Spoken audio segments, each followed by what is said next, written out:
நான் பண்ண ஒரு தப்பால் கிளையண்ட் ஆர்டரே கேன்சல் பண்ணியிருப்பாங்க. பட் அவங்க ஒரு பெஸ்ட் கஸ்டமராக ஆனாங்க. எப்படின்றத சொல்லட்டுமா? ரீசெண்டாக ஒரு கிளையண்ட் ரொம்ப சாஃப்ட் அண்ட் காமாக இருந்தாங்க. வீடியோ காலில் தான் நம்மளோட காஸ்டியூம்ஸ் எல்லாத்தையுமே செலக்ட் பண்ணாங்க. Almost she finalised. ஷாப்புக்கு வந்தாங்க, நிறைய காஸ்டியூம்ஸை வேர் பண்ணி ரொம்ப ஹாப்பியாக இருந்தாங்க.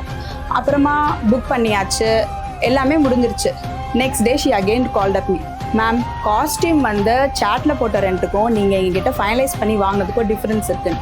Actually I got very embarrassed. So சாட்டை ரீசெக் பண்ணால் yes there is a miss.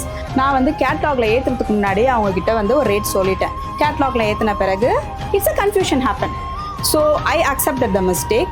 நமக்கு கஸ்டமர் கிளையண்ட் இவங்க தானே முக்கியம். ஸோ வாட் வி டிட், நான் நம்மளோட காஸ்டியூமோட ப்ரீமியம் அண்ட் நம்மளோட ஜென்யூனிட்டி பற்றி எக்ஸ்பிளைன் பண்ணேன் அவங்களுக்கு. அதுவும் இல்லாமல் அவங்க 2-3 ஷாப்புக்கு ஆல்ரெடி போய் ட்ரையலெல்லாம் பண்ணிவிட்டு நம்ம ஷாப்பில் வந்து காஸ்டியூமை புக் பண்ணியிருக்காங்க. இதில் ஏன் நான் பெஸ்ட்டு கஸ்டமர்னு சொன்னேன் தெரியுமா?